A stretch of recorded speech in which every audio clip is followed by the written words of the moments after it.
पूर्णपणे क्लिअर आहे की नाही, टाईट आहे की नाही, त्याला किती प्ले वगैरे चेक करून घ्यायचं. हे जर व्यवस्थित असेल तर काही अडचण नाही. बघा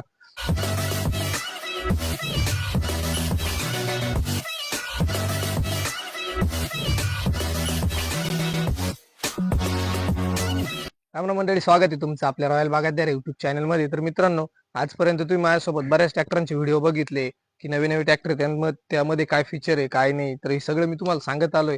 तर आज आपण जरा वेगळ्या मुद्द्यावर बोलणार आहे, ते म्हणजे आपल्या ट्रॅक्टरचा मेंटेनन्स हा का वाढतो किंवा त्याला सारखं सारखं खराब होण्याची काय कारण आहे. तर मित्रांनो, आपल्यासोबत आज योगेश भाऊ आहे. तर आपण त्यांच्याकडून जाणून घ्या आहे की आपल्या ट्रॅक्टरांमध्ये नेमकी आपण काय चुका करतो जेणेकरून की ट्रॅक्टरला जास्त मेंटेनन्स येतो. आणि हा मित्रांनो, त्यांचा 22 वर्षाचा सॉरी किती 21-22 वर्षाचा 21-22 वर्षाचा त्यांचा अनुभव आहे. तर त्या अनुभवामधून त्यांनी जितके पण ट्रॅक्टर रिपेअर केले ते त्यांचा अनुभव पण आपल्यासोबत शेअर करतील. आणि आपण ट्रॅक्टरचा एकूण एक प्रॉब्लेम जे कशामुळे मेंटेनन्स वाढतो तर हे पण त्यांच्याकडून जाणून घेणार आहे. चॅनलवरती नवीन असाल तर सबस्क्राईब आणि लाईक करायला विसरू नका. तर चला सुरुवात करूया. योगेश भाऊ, तुमचं काही मनोगत असेल, तुम्हाला काही सांगायचं असेल तर तुम्ही सांगा. तर मित्रांनो नमस्कार. खास तर माझे सर्व शेतकरी बांधव आणि माझे ट्रॅक्टर ड्रायव्हर सर्व बांधव, तर ज्यांना ज्या ट्रॅक्टर मेंटेनन्स साठी जी अडचण येते, चालवताना जो प्रॉब्लेम येतो, ट्रॅक्टरचं खूप जास्त खोलमे खालमे होऊ नये म्हणून यासाठी मी भाऊंकडे आलेलो आहे, ज्यांनी मला बोलवलं. तर आता त्यांचं काय काय प्रॉब्लेम ट्रॅक्टरमध्ये आपण पुढच्या याच्यात बघूया. आणि हा मित्रांनो, हा जो व्हिडिओ आहे हा एका पार्ट मध्ये नसून 2-3 पार्ट मध्ये येईल. तर त्यासाठी शेवटपर्यंत व्हिडिओ बघा, म्हणजे तुम्हाला कळेल की पुढचा पार्ट कधी येणार आहे. मित्रांनो, सगळ्यात महत्वाची गोष्ट की बरेच ड्रायव्हर किंवा शेतकरी जे आहे त्यांना हे कळत नाही की कोणत्या आवाज किंवा कोणत्या गोष्टींमुळे ट्रॅक्टर लवकर मेंटेनन्स वरती येतो, तर ते पण बघणार आहे. Stay tune. तर चला सुरुवात करूया ट्रॅक्टरच्या इंजिन पासून आणि रेडिएटर पासून किंवा कुलंट पासून. ट्रॅक्टर हिट का होतो? तर योगेश भाऊ, सर्वप्रथम आम्हाला ट्रॅक्टरची सुरुवात करताना हे सांगा की ट्रॅक्टर ओव्हरहीट कशामुळे होतो किंवा कुलंट किती वेळात बदललं पाहिजे, या गोष्टी सांगा. ओके, खूप छान प्रश्न विचारलाय.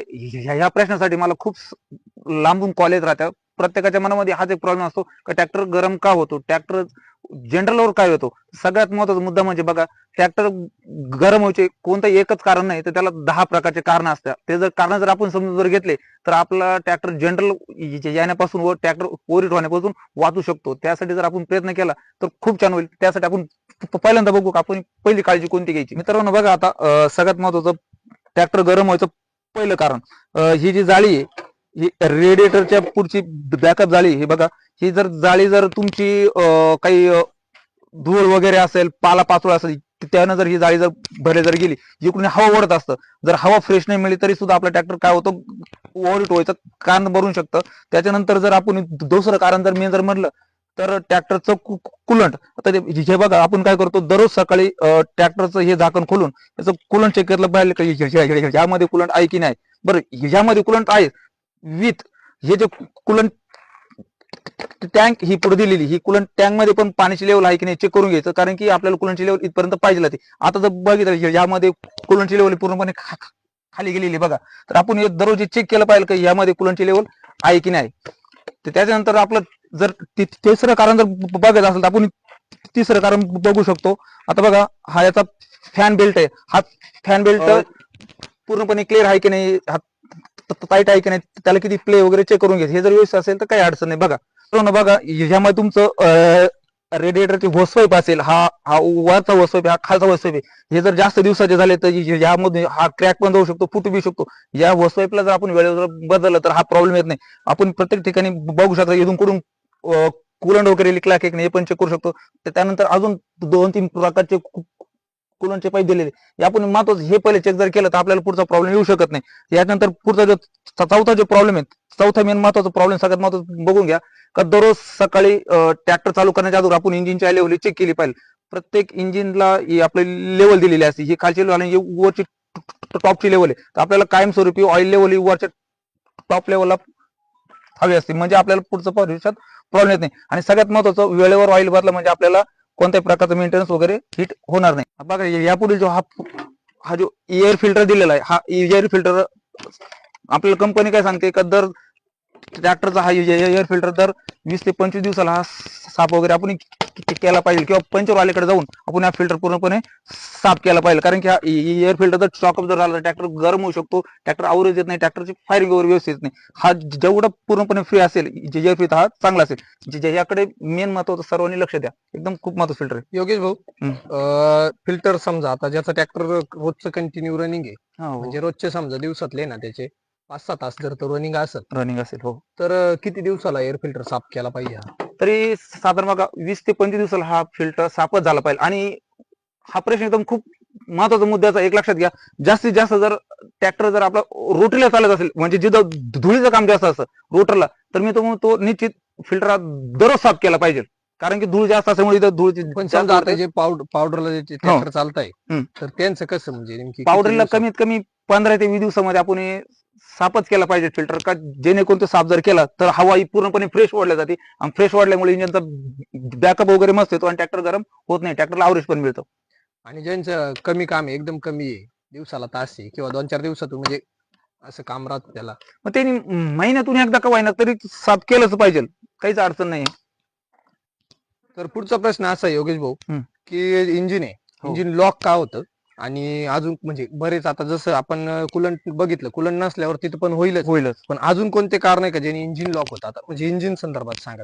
आता बघा, सर्वसाधारण जर आपण ऑइल जर जास्त दिवसात होत गेलेलं आहे, आता जास्त म्हणजे कमीत कमी याचं ऑइलचं असं असतं का 200 ते 250 तासाला ऑइल बदललं गेलं पाहिजे. आपण म्हणतोय आता बोलू नंतर बोलू, असं जर जास्त लांब जर गेलं तर इंजिनचं ऑइल खराब झालं तरी इंजिन सीज होऊ शकतं, इंजिन लॉक होऊ शकतं. आणि दुसरं मेन म्हणजे कारण बघा, कोणती वस्तू जर चालवतो आपण असतो तर ट्रॅक्टरला अनलोडेड चालू नका. अनलोडेड जर चाललं म्हणजे जास्त लोड ट्रॅक्टर चालला तरी ट्रॅक्टर तो हिट वगैरे होऊ शकतो आणि त्याच्याने स्विच होऊ शकतो.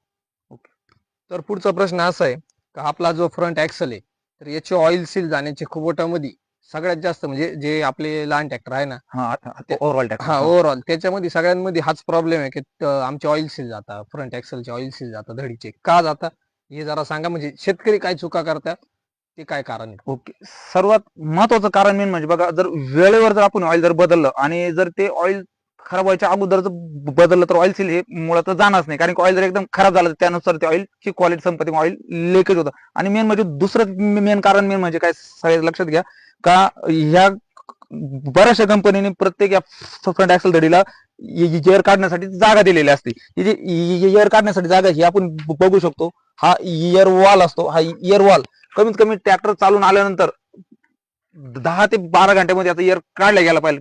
किमान 24 तासामध्ये याचा इयर जर काढलं जर गेलं तर आपल्याला ऑइल सीलचा मेंटेनन्स कमीत कमी होतो. त्याच्यानंतर बघा, आता आदळ लागते, रास्ता वगैरे, आता बरेचसे ड्रायव्हर लोक काय करतात का एखादा दगड आला, खड्डा आला तर ते ट्रॅक्टर हळू न करतात, जोरात त्या ठिकाणी घेऊन जातात आणि ऍक्सल लोड येऊ शकतो, ऑइल सील लोड येतो, त्यामुळे बी आपलं ऑइल सील जाऊ शकतं. आणि जर आपण एकदा ऑइल सील टाकतोय परत ते पुन्हा जाते, पुन्हा म्हणल्यापेक्षा 8 दिवसात, महिन्याभरात जाते, तर त्याचं कारण वेगळं असू शकतं. एक लक्षात घ्या, ज्या ठिकाणी ऑइल सील बसतात त्या ठिकाणी त्या ऑइल सीलच्या जागेवर त्याचा गाळा पडलेला असतो. तो गाळा आपण भरत नाही, फक्त ऑइल सील टाकायचं काम करतो. जोपर्यंत गाळा भरत तोपर्यंत ऑइल सील टाकून उपयोग नाही, ते रोड ऑइल सील लिकेजेस होणार आहे. तर सर्वात महत्वाचं जिथं गाळा पडलेला असेल तर ते गाळा भरून घेतला पाहिजे. आणि त्यानंतर पुढचा एक छान एक मुद्दा आहे, आपण वावरामध्ये जे तुमचे खताच्या गोण्या असेल, द्वारे असेल, या जमिनीमध्ये पडलेल्या असतात. काय होतं, ट्रॅक्टर चालल्यानंतर चिखलाद्वारे कशामुळे त्या ऑइल सीलच्या जागेवर लागते, दोरी गुंडळून घेतं आणि गुंडळल्यानंतर ते ऑइल सील ते कट करायचं काम करतं, त्याने सुद्धा जात राहतात. वावरातल्या दोऱ्या वगैरे पाला हे उचलले गेलं पाहिजे.